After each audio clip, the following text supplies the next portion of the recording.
नमस्कार, बखबर में आपका स्वागत है। मैं हूं राघवेंद्र सिंह। आज हम बात करेंगे मास्टर प्लान से मेट्रो सिटी तक। दरअसल मास्टर प्लान की बात तो हम गांव की तो नहीं कर रहे हैं, ना ग्राम पंचायत की कर रहे हैं। दरअसल मास्टर प्लान हम बात कर रहे हैं मध्य प्रदेश की राजधानी भोपाल, जिससे कभी राजा भोज ने बसाया था, और ये मशहूर है बड़ी झील की वजह से, जो रामसर साइट में भी एक तरह से रजिस्टर्ड है, और इसके साथ साथ बहुत सारी जो भोपाली खासियत है उसके लिए भी मशहूर है। आज इसलिए भी इस पर बात करेंगे क्योंकि पिछले 20 साल से ज़्यादा का वक्त बीत गया है और भोपाल का मास्टर प्लान बना नहीं है, बिना मास्टर के प्लान चल रहा है। ऐसे ही हम जोड़ेंगे इंदौर के मामले को, देवी अहिल्या की नगरी इंदौर। वहाँ भी विकास का जो मामला है वो बिना किसी नियोजन के हो रहा है। और ऐसे ही ग्वालियर की हम बात करें तो तोमर राजाओं से लेकर सिंधिया तक वहाँ विकास तो हो रहा है, लेकिन वो भी बिना किसी मास्टर प्लान के। और इसके बाद अगर हम रानी दुर्गावती की नगरी उज्जैन की बात करें तो वहाँ भी स्थिति वही है जो भोपाल, इंदौर और ग्वालियर की है। उज्जैन की जहाँ तक बात है, उज्जैन चूँकि महाकाल की नगरी है, वहाँ प्लान हो ना हो, महाकाल खुद हर 12 साल के बाद उज्जैन को एक तरह से नियोजित कर लेते हैं, प्लान करते हैं, क्योंकि हर 12 साल के बाद कुंभ आता है और कुंभ के चलते एक बड़ा मास्टर प्लान उज्जैन को जाने अनजाने मिल जाता है। लेकिन सरकारी तौर पर वहाँ भी मास्टर प्लान नहीं है। आज हम इसी पर बात करेंगे। मामला बहुत शांत है। पब्लिक या आम जनता इस मुद्दे पर एकदम खामोश रहती है। विकास कैसे भी हो रहा हो उससे कोई मतलब नहीं है। सीवेज सिस्टम के बिना भी अगर कॉलोनियाँ बन रही है तो चलेगा, बिना पानी के भी अगर मकान बन रहे हैं तो नलकूप खोद लेंगे, अगर बिना सड़कों के काम चल रहा है तो सरकार को कोसने या जनप्रतिनिधियों से बात करने के बजाय चुपचाप उसी कीचड़ में काम करेंगे। तो जनता की तरफ से थोड़ी निराशा है, लेकिन आज हमारे साथ जो विशेषज्ञ बैठे हैं वो ज़रूर उम्मीद की किरण जगाते हैं कि इस मुद्दे पर सोचने वाले बहुत हैं।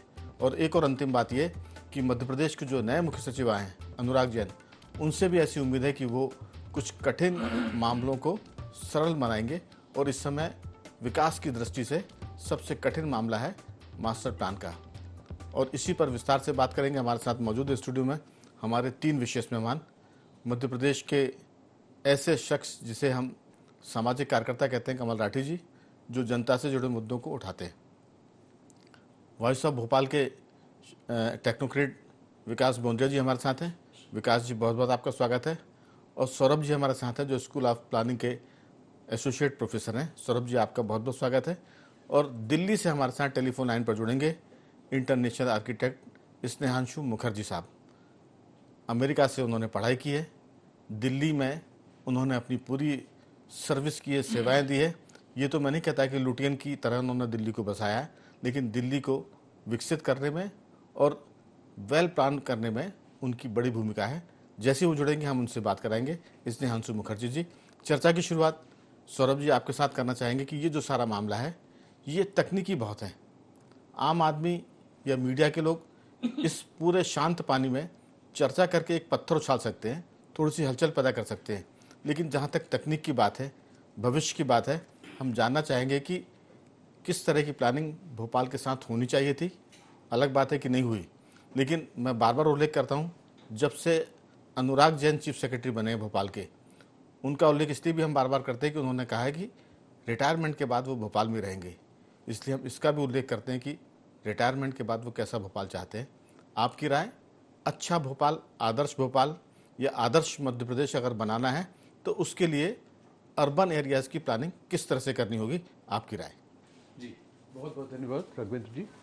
अगर हम सबसे पहले हम ये देखें कि जो शहर हैं वो बनता है सिटीज़न से, वो आम जनता से बनता है, और उसमें बहुत सारी चीज़ों की उपयोगिता है। अगर आज हम भोपाल की बात करें तो हम ये अपने आप से पूछ सकते हैं कि कितने ऐसी अच्छी सड़कें हैं, पर क्या फुटपाथ हैं? क्या उन पे बस स्टॉप्स नियोजित तरीके से लगे हैं? क्या वहाँ पे लोगों की आवाजाही सही तरह से हो रही है? हम बढ़ता हुआ ट्रैफिक ज़रूर देख रहे हैं, पर इसमें हम देख रहे हैं कि कितने निजी वाहन सड़कों पे उतर रहे हैं, बहुत अधिक संख्या में उतर रहे हैं। क्या पब्लिक ट्रांसपोर्ट उनके साथ उसी स्पीड पे बढ़ रहा है? क्या लोगों के सुख सुविधा की तरफ सरकार चिंतित है? ये सारे जो मुद्दे हैं वो वहीं से शुरू होते हैं।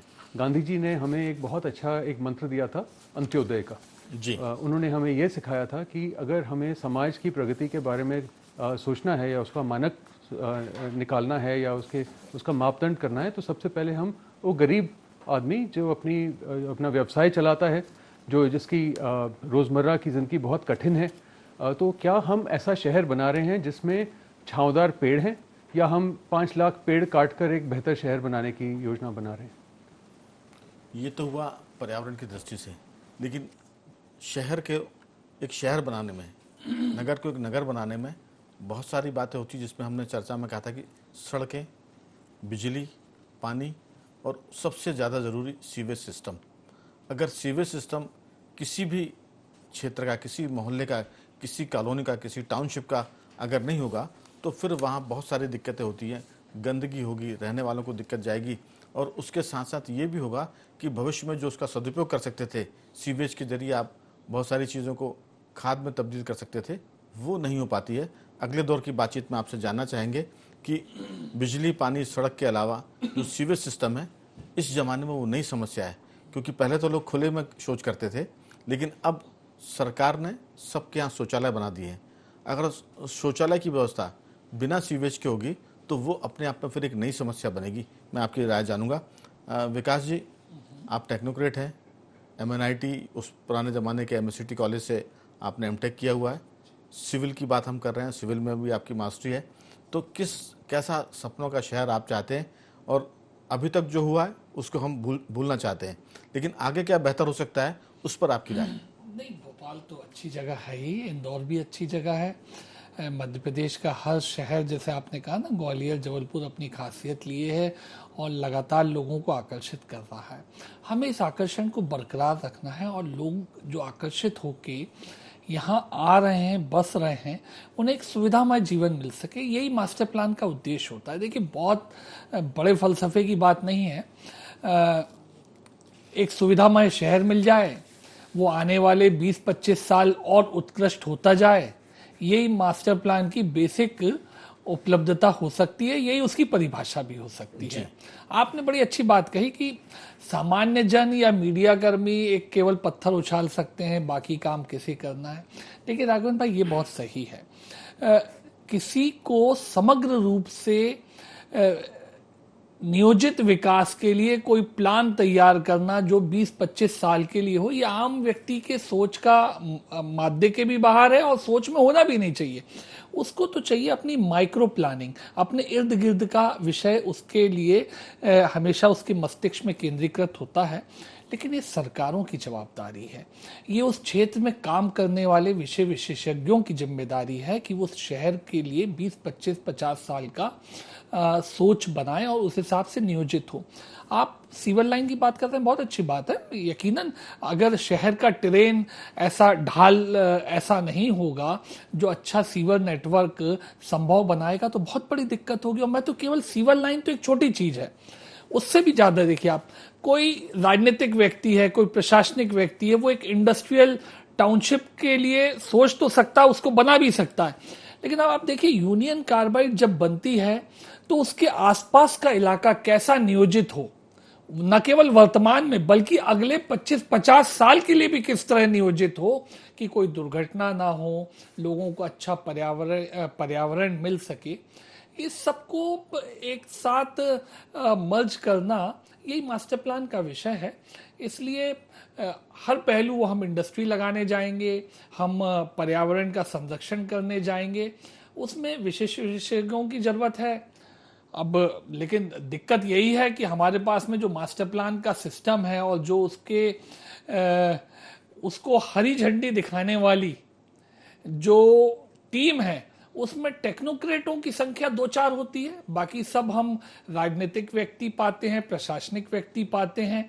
उनका एक मैक्रो विजन हो उस काम के प्रति 25-30 साल के प्रति, वो बड़ा मुश्किल होता है, चुनौती भरा होता है, और वो यकीनन चैलेंजिंग है, और इसको हम फेस कर रहे हैं। दरअसल आपने शुरुआत में कहा कि भोपाल, मध्य प्रदेश के सब शहर बहुत अच्छे हैं। बेशक इस अच्छे शहरों में सरकार की कोई पिछले 20 साल से ज़्यादा भूमिका नहीं है, क्योंकि कोई प्लान ही नहीं है। अब ये ऐसा हुआ कि किसी पौधे को हमने लगाया वो अपने आप ही सुघड़ हो जाए, बिल्कुल बिल्कुल उसको काटा छाटा ना जाए। बिल्कुल, और कई पौधे की प्रवृत्ति होती है कि वो सीधे जाते हैं और कुछ पौधे मजबूत होते हैं, लेकिन अगर आपने उनको नहीं संभाला तो वो फिर वो आड़े तिरछे होते हैं, किसी काम के नहीं होते। खासतौर से इमारती लकड़ी की हम बात करें बहुत तो लंबे लंबे सीन पे हम कैनवास पे देखें ना, तो अभी तक जी। स्थिति वही रही है कि पौधे अपने आप प्रफुल्लित हुए, वो बिल्कुल। वहां के निवासियों से प्रफुल्लित हुए। हाँ, निवासियों से भी कम हमको नेचर ने प्रफुल्लित किया है। ये भी है। भोपाल को नवाजा है माने कुदरत ने कि वो अपने आप ही बहुत खूबसूरत है। हमने तो उसको बर्बाद ही किया है, चाहे मनुष्यों की बात करें, चाहे संस्थाओं की बात करें, सरकार की बात करें। राठी जी, बहुत सारा मामला है, लेकिन अगर हमें मध्य प्रदेश को या देश को नदियाँ मिली हैं, तालाब मिले हैं, पहाड़ मिले हैं, हरियाली मिली है, तो बहुत ही प्राथमिक स्तर की बात है कि इनको बचाएं। इसके लिए कोई बहुत रॉकेट साइंस की ज़रूरत नहीं है कि नदियाँ बचाने के लिए क्या करना पड़ेगा। जिन देशों में नदियों को माँ नहीं कहा जाता, वहाँ नदियाँ सुरक्षित और साफ़ है। हमारे यहाँ तो नदियों को माँ कहा जाता है, फिर भी गंदी है, फिर भी वो बर्बाद हो रही है। अब नर्मदा मैया को तो हमने दर्जा दिया है जीवित नदी का। अगर वहाँ कोई जरा सा भी कुछ करेगा तो वही अपराध होगा जो किसी मनुष्य को चोट पहुँचाने पर होता है। लेकिन कहाँ कोई एकाध मुकदमा दर्ज हुआ तो बता दो। सवाल है कि नियम कायदे बन रहे हैं, लेकिन ये जो मास्टर प्लान मेट्रो सिटी में भोपाल के आसपास आप देखिए कि 2-4-10 जिलों को मिलाकर इसको मेट्रो सिटी प्लान की जा रही है। यही स्थिति इंदौर की है, ग्वालियर की है। आपको क्या लगता है कि सरकार की तरफ से इसमें कुछ सच में कुछ हो रहा है बेहतर? सर, ऐसा है कि एक वक्त था कि जब शायद बंगाली डॉक्टर ही देश में इलाज करते थे, उसके बाद MBBS भी हुए, MD हुए और अब DM हो गए। तो हम इलाज बेहतर से बेहतर कराना चाहते हैं। ऐसी प्लानिंग की फील्ड में किसी वक्त हो सकता है कि एक अर्बन प्लानर पूरे शहर को डिज़ाइन कर लेता होगा। आबादी भी कम होती थी, जगह भी कम होती थी, लेकिन आज वो विधा बदल गई और अलग अलग उसमें भी सब ग्रुप्स बन गए। अलग अलग विधा के अलग अलग प्लानिंग की पढ़ाई होती है। हमारा दुर्भाग्य है कि हम बात करते हैं, सरकार बात करती है कि हम मास्टर प्लान लाना चाहते हैं, लेकिन सरकार के पास वो स्टाफ ही नहीं है। मतलब सरकार के पास अगर एक अर्बन प्लानर है तो पूरे शहर की प्लानिंग कर देगा, चाहे उसकी ट्रांसपोर्ट की हो, चाहे एनवायरनमेंट की हो, चाहे आप किसी भी रिलेटेड उसमें जो 10 पार्ट हैं। आपने कहा जैसे सीवेज, अब सीवेज को कोई सिविल वाला प्लान करेगा, लेकिन TNCP डिपार्टमेंट में अभी ऐसी इतनी वैकेंसी है कि वहाँ पर ऐसा स्टाफ ही नहीं है। वहाँ एक अर्बन प्लानर है, वो पूरे शहर को डिज़ाइन कर रहा है। वही हाल इंदौर का है, वही ग्वालियर का है, और अब तो कुछ कई ऐसी जगह हैं जो 5-5, 8-8 जिलों के लिए एक अधिकारी बैठा है। तो बड़ी कठिनाई है। अब आपने जैसे कहा कि फील्ड पे काम करना, भारत सरकार आपकी अनुमति हो तो इसी में एक लाइन जोड़ दूं। अब सरकारों के पास आउटसोर्स करने की सुविधा है।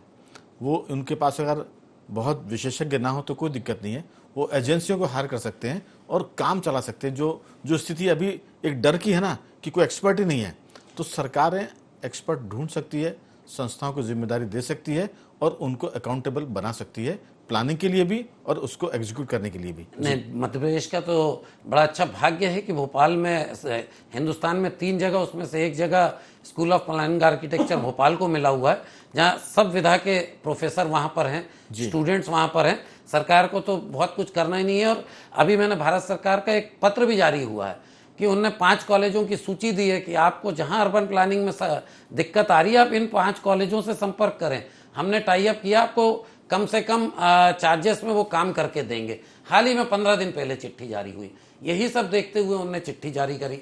भारत सरकार बहुत अच्छी अच्छी योजनाएं आधुनिक तकनीक के साथ, अमृत योजना के नाम से और कई योजनाओं के नाम से पैसा और योजनाओं को नीचे तक भेज रहा है, लेकिन हमारे यहाँ के स्टेट के अधिकारी उसको कागजी में कर करा के उसका फंड तो ले रहे हैं, लेकिन उसको अटेंड पब्लिक को रिजल्ट देने में नाकामयाब हैं, ना देना चाहते हैं। ये कहीं ना कहीं एक पॉलिटिकल एजेंडा, प्लस जो आपने कहा कि जो हमारे मंत्रालय में बैठे बड़े से बड़े उच्च अधिकारी और मंत्रीगण ये प्लानिंग कर रहे हैं, तो अब बेचारा जो अर्बन प्लानिंग की 6 साल, 8 साल, 10 साल पढ़ाई करके अनुभव लेके काम करना चाहता है, तो उससे तो मौका ही नहीं मिल रहा। वो लेके जाएगा कि साहब यहाँ आवासीय करना है, और उन्होंने कहा नहीं यार ये ठीक जगह नहीं है, यहाँ व्यवसायिक कर दो।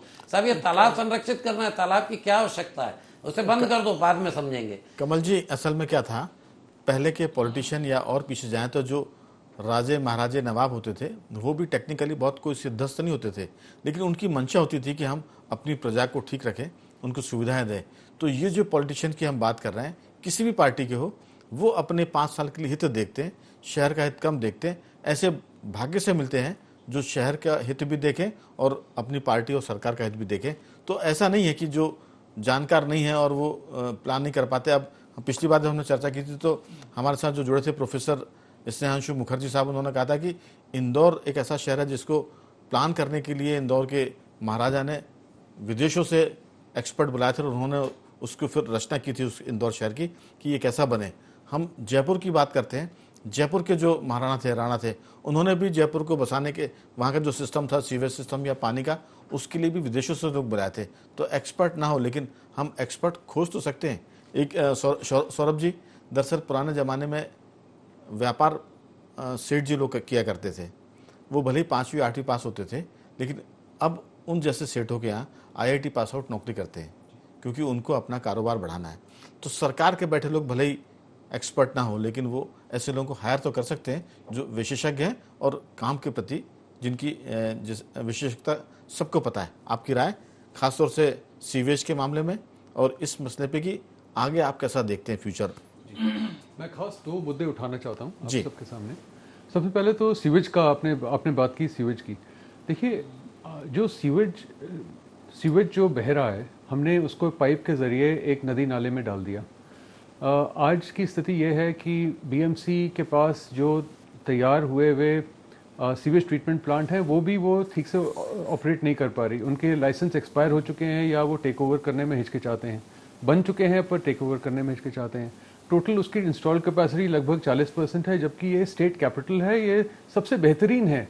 मतलब ये स्थिति जो भोपाल की है वो पूरे स्टेट में सबसे बेहतरीन है, पर सिर्फ 40% हमारा सीवेज। आपको पता है क्या? आपको पता है कि हिंदुस्तान के जो सिर्फ बड़े शहर हैं उसमें से 62 करोड़ लीटर प्रतिदिन सीवेज नदी नालों में को प्रदूषित करता है, और इसमें हम छोटे शहर नहीं गिन रहे जो सैकड़ों में हैं। तो हम, और ऊपर से अब हमारे पास बीएमसी कहती है कि हमारे पास ऑपरेट करने के लिए और उनको मेंटेन करने के लिए फंड्स नहीं है, पर हम वही बीएमसी मांग रही है 1600 करोड़ रुपए आपकी रिवर्स को की चैनलाइजेशन और उनकी स्ट्रेटनिंग के लिए। ये देखिए कितनी बड़ी एक कॉन्ट्रडिक्शन है। आपको 1600 करोड़ रुपए चाहिए रिवर की स्ट्रेटनिंग और चैनलाइजेशन के लिए, जो कि पानी की क्वालिटी को, पानी के जो क्वालिटी है उसको बिगाड़ेगी। पानी की क्वालिटी बिगड़ती है नेचुरल एनवायरनमेंट से, जो प्राकृतिक संरचना है नदी नालों की, वो पानी को ठीक बना देती है। अगर आप उसको केमिकल और बाकी रासायनिक प्रदूषकों के साथ आप उसको पोल्यूट ना करें तो जो ह्यूमन वेस्ट है, एनिमल वेस्ट है, बहुत हद तक ऑर्गेनिक वेस्ट है, बहुत हद तक नदी नाले अपने आप स्वयं उसको पानी ठीक कर लेते हैं, पर बशर्ते आप उसको छोड़ें। आपने क्या किया है? आपने सारे फ्लड प्लेन्स को एनक्रोच कर लिया है जी। आपने नदी को, क्योंकि उसमें आप कोई डेफिनेशन आप मानते नहीं हैं, आपने अपने इंस्टीट्यूशंस को कॉम्प्रोमाइज़ कर दिया है। इंस्टीट्यूशंस अपना काम कर नहीं सकते। साइंस बेस्ड पॉलिसी नहीं अगर आप अपनाएंगे तो देखिए क्या उसका असर पड़ता है। उसका असर ये पड़ता है कि आपके हर शहर में आपदाओं, एक के बाद एक आपदाएं आ रही हैं। कल बेंगलोर में मान्यता पार्क में इतना बड़ा हादसा हुआ, वो इसलिए हुआ क्योंकि आपने नाले के ऊपर, जो नाला मेन उसका चैनल था पानी का, उसके ऊपर आपने आईटी पार्क बना दिया। यही चीज़ हम पूरे देश भर में इसलिए देख रहे हैं क्योंकि आपने योजना को इस तरह से उलट कर दिया है कि आपने उसकी पॉलिटिकल और इकोनॉमिक थिंकिंग को प्राइमरी बना दिया है। बिल्कुल। और जो उसकी तकनीकी, उसको सुदृढ़ करती थी जो थिंकिंग, उसको आपने उसको नकार दिया है। तो मैं आपको एक उदाहरण देता हूँ। देखिए, नदी को समझने के लिए आपको ये समझना पड़ेगा कि नदी एक कॉम्प्लेक्स सिस्टम है। जिसको हम नदी कहते हैं वो सिर्फ एक उसकी चैनल है, जिसमें पानी हमें दिखता है, वो नदी नहीं है, वो सिर्फ चैनल है। नदी एक कॉम्प्लेक्स सिस्टम है जिसमें फ्लड प्लेन, वेटलैंड्स, मियांडर्स, उसकी जो शेप है, आकार है उसकी, वो सब जिसको हम ऑक्सबो लेक्स कहते हैं। तो इस तरह के बहुत सारे प्रकार हैं जो सब नदी का हिस्सा हैं, इंक्लूडिंग उसके की जो भूमिगत जलाशय हैं, जो उसके एक्विफर्स हैं। अगर हम इन सिस्टम्स को सिर्फ एक टब, एक बाल्टी या एक एक पाइप की तरह देखें तो वो नदी नहीं है, और वो बहुत बहुत ज़्यादा एक नुकसान करती है। उस तरह की सोच बहुत ज़्यादा नुकसान करती है। जब आपने अपने शहरीकरण को नदी के तट तक आप ले आए तो आपने उस नदी के पानी को स्वच्छ करने की प्रक्रिया को पूरी तरह से कॉम्प्रोमाइज़ कर दिया। वो पानी कभी स्वच्छ हो नहीं सकता, उसको आप, क्योंकि आपके पास वो कैपेसिटी नहीं है और हो भी नहीं सकती। जितना पानी फ्लड वाटर्स में, अगर बरसात में हमारे पास 11 इंच आजकल हम देख रहे हैं कि कई बार 7 इंच से 11 इंच के बीच में पानी गिर जाता है 24 घंटे में। ये जलवायु परिवर्तन का एक परिणाम है जी। कि अगर इतना पानी आपके 1000 स्क्वायर किलोमीटर की एरिया पे 24 घंटे में गिर जाए, बिल्कुल, तो कौन सा सीवेज सिस्टम उसको सह कर पाएगा? बिल्कुल, कोई भी सीवेज सिस्टम उसको सहन नहीं कर पाएगा। ठीक बात आपने की जी। इसलिए आज दुनिया भर इन नेचर बेस्ड सिस्टम, प्राकृतिक सिस्टम्स की बात कर रही है। दुनिया भर में डैम्स को, जहाँ पे 100 साल पहले अमेरिका में रिवर्स को स्ट्रेटन करके चैनलाइज किया गया था, आज करोड़ों रुपए, करोड़ों डॉलर, अरबों डॉलर खर्च करके वो चैनलाइजेशन को तोड़ा जा रहा है और नदी को वापस अपनी शेप, आकार और अपनी फ्लड प्लेन दिया जा रहा है। और हम उसका उल्टा कर रहे हैं। हम 1600 करोड़ रुपए मांग रहे हैं उधार पे, जो हमारे बच्चे चुकाएंगे, उल्टा काम करने के लिए कि हमारे पास ना सीवेज को ट्रीट करने की जगह है, ना उसके पैसे हैं, पर हमें रिवर चैनलाइजेशन जरूर करनी है क्योंकि उसमें कंक्रीट और उसकी कंस्ट्रक्शन का वो सब है। दरअसल हमें आता कुछ नहीं है, लेकिन हम पैसे कमाना चाहते हैं। तो पैसे कमाने की जो मंशा है उसी के लिए काम कर रहे हैं। आप देखिए कि भोपाल की झील, मध्य प्रदेश की जीवनदानी नर्मदा मैया, उसके साथ की नदियाँ, हालत ये है कि भोपाल की बड़ी झील गटर बन रही है। मैं गटर शब्द का इस्तेमाल कर रहा हूँ क्योंकि उसमें सीवेज का पानी जा रहा है। करोड़ों रुपए खर्च करना उसको रोका नहीं जा सका। भोपाल के आसपास बेतवा नदी है, कलियासोत नदी है, कोलार नदी है। ये नदियाँ गटर बन गई क्योंकि उसके किनारे आपने शहर को बसा दिया है। जब शहर को आप बसाएंगे तो हम तो नर्मदा माँ जरूर कहते हैं, नदी को माँ जरूर कहते हैं, लेकिन हम गंदगी वहाँ पैदा कर रहे हैं। वैसे ही कर रहे हैं जैसे कि हम माता पिता को भगवान कहते हैं लेकिन उनको छोड़ के आते हैं वृद्धाश्रम में।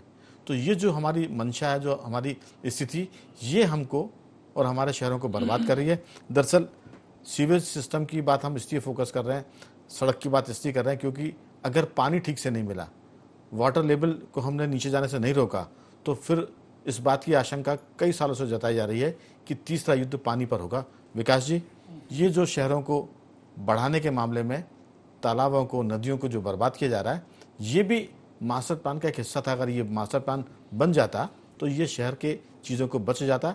अभी तो मास्टर प्लान का काम ग्राम पंचायतें कर रही है। भोपाल के आसपास के जो ग्राम पंचायतें हैं सटी हुई, वहाँ पर लोग प्लॉट लेते हैं, अपने मकान बनाते हैं, सब कुछ करते हैं, बाद में फिर नगर निगम पहुँचता है उसको ठीक करने के लिए। आपकी राय? राघवेंद्र जी, जब बड़ा कॉन्ट्रडिक्टरी है, जब हम ग्राम पंचायतों के मास्टर प्लान का एक बड़ा प्रोग्राम बना रहे हैं, तब हमारे बड़े शहर जो उनके लिए मास्टर प्लान से डेवलपमेंट प्लान बना करते थे, वहां हम चूक रहे हैं। मतलब कितना बड़ा कॉन्ट्रडिक्शन आ रहा है। यकीनन अब आप भाई प्राकृतिक और प्रकृति के अनुरूप आवासीय, व्यावसायिक, वाणिज्यिक या अन्य क्षेत्रों का विकास, यही तो जीवन शैली रही है शुरू से। आप सनातन वक्त से देख लीजिए, तो ये तो जीवन शैली का अंग है। लेकिन अब जैसा सौरभ जी ने बहुत अच्छी बात कही कि हम नेचर एंड साइंस के ऊपर अन्य मंशाओं को रख रहे हैं और उस तरह से सब निर्माण चल रहा है। राघवेंद्र भाई देखिए, सरकार में भी 2-3 तरह की अनुमतियां हर प्रोजेक्ट के लिए लगती है। पहली होती है साहब टेक्निकल सैंक्शन, फिर होती है एडमिनिस्ट्रेटिव सैंक्शन, फिर होती है फाइनेंशियल सैंक्शन, और फिर अंत में जाके कैबिनेट तक जब मामला जाता है या जिला परिषद तक जाता है तो उसे हम कहते हैं पॉलिटिकल सैंक्शन चाहिए। टेक्निकल सैंक्शन तो पहली सीढ़ी है। अगर टेक्नोक्रेट, अगर उस विषय का विशेषज्ञ मनाही कर रहा है कि बसाहट इस क्षेत्र में वैज्ञानिक रूप से अनुचित है या उसका औचित्य नहीं है, वो कष्टदायक हो सकती है, तो वहां तो किसी भी ढंग की बसाहट या किसी भी ढंग का निर्माण होना ही नहीं चाहिए। बड़ा स्ट्रेट वे है। तो क्या हम कोई फाइनेंशियल सैंक्शन ऐसे प्रोजेक्ट के लिए दे सकते हैं, ऐसे ब्रिज के लिए दे सकते हैं जो टेक्निकली वायबल ना हो? नहीं, अगर आपने दे भी दिए तो डिजाइन तो ठीक हो। मैं वही तो कह रहा हूं साहब कि जब तक टेक्निकली वायबल नहीं होगी, टेक्निकली ओके नहीं होगी, तो हम उस प्रोजेक्ट को सरकार में भी एडमिनिस्ट्रेटिव और फाइनेंशियल सैंक्शन नहीं दे सकते। इसका विकास इसका मतलब ही है इसका बहुत कि टेक्नोलॉजी जो है वो सबसे प्रथम है, प्राथमिकी है। बिल्कुल बिल्कुल। इसका कमल जी, इसका सबसे आसान रास्ता तो ये है कि हम मास्टर प्लान लेकर ही ना आए। अगर लेकर आएंगे तो जो विकास जी कह रहे हैं वो बहुत सारी चीज़ें उसमें बाधा बनेंगी, टेक्निकल एक्सपर्ट की राय भी बाधा बनेगी, फाइनेंशियल मैटर भी उसमें आएगा। इससे बेहतर है कि हम मास्टर प्लान लेकर ही नहीं आए, ग्राम पंचायतें विकास करें, जो रायता फैलाना वो फैला दें, उसके बाद सरकार उसको ठीक करेगी और ठीक करने में भी बड़े पैमाने पर पैसे लिए जाएंगे, करोड़ों अरबों रुपए। और जिस भोपाल नगर निगम का बजट कुछ करोड़ होता था, अब ये अरबों में चला गया है। पैसे बढ़ते जा रहे हैं और सुविधाओं के नाम पर ऊंट के मुंह में जीरा मिल रहा है। आपकी छोटी सी टिप्पणी। नहीं, बिल्कुल। कल माननीय सर्वोच्च न्यायालय ने कहा कि 20 साल पहले जब मेट्रो आना तब आप मेट्रो ला रहे हो तो कितने पेड़ काटने पड़ रहे हैं। तो उसी तरह से मास्टर प्लान ना लाना। और आपने जैसे नगर निगम का कहा, तो नगर निगम के नियम में था कि कॉलोनी कंप्लीट हो गई, प्लाट छोड़ दिया तो आपको हैंडओवर हो गई। अब पता चला कॉलोनी का कोई आदमी हैंडओवर करने जा रहा है तो कह रहे हैं साहब इतने 100 करोड़ ले आओ, 10 करोड़ ले आओ, 20 करोड़ ले आओ जी। अभी 3 दिन पहले विज्ञापन छपा पटेल नगर के लिए। तो हम ये देख रहे हैं कि नगर निगम अपना काम नहीं करना चाहती। बिल्कुल। जो आपने कहा वो सबसे आसान तरीका है कि ग्राम पंचायत, राजनीतिक लोग, प्रभावशील लोग अपनी जमीनें खरीदें, अपना निर्माण करें, सरकार उसको बाद में वैध करते रहे, उसके एवज में पैसे ले ले। बिल्कुल। वो ज्यादा आसान और बेहतर तरीका है। मास्टर प्लान की आवश्यकता तो मुझे लगता है नगण्य है, सबसे अनावश्यक चीज है। बिल्कुल अनावश्यक तो नहीं, लेकिन हमें उम्मीद की किरण दिखती है कि मध्य प्रदेश में जी समय खत्म जी है एक कोड ऑफ कंडक्ट ऐसा बनना चाहिए सबकी सहमति से जी कि विकास करने वाली एजेंसी तब तक कोई घोषित, मतलब यूं कहें कि फोटोशूट वाला आयोजन या इस ढंग का आयोजन जिसमें कोई जीरो बजट भूमि पूजन करेंगे, जीरो बजट या जीरो फोटोशूट भूमि पूजन करेंगी, जब तक कि हमारी एक बेसिक लिस्ट जो है प्लानिंग की और निर्माण की पूरी ना हो जाए। बिल्कुल।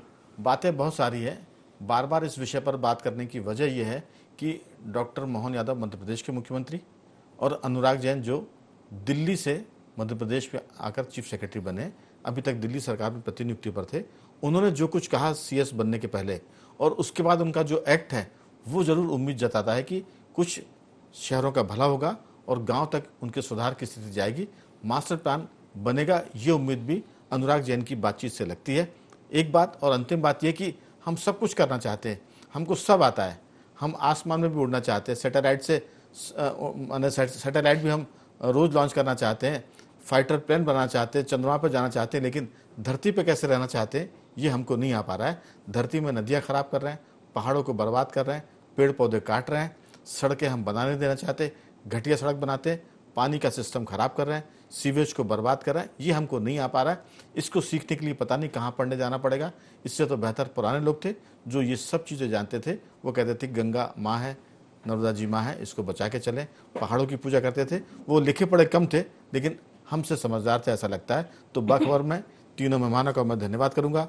सौरभ जी आपका साधुवाद, कमल जी आपका बहुत बहुत धन्यवाद और विकास जी आपका बहुत धन्यवाद कि आपने चर्चा में हिस्सा लिया। तो मेट्रो प्लान से मेट्रो सिटी की उम्मीदें तो जगी है, ऐसी भी उम्मीद है कि ये जल्दी आकार भी लेगी और लोग बेहतर और राहत महसूस करेंगे। आज के प्रोग्राम में इतना ही। बने रहिए हमारे साथ और देखते रहिए IND24।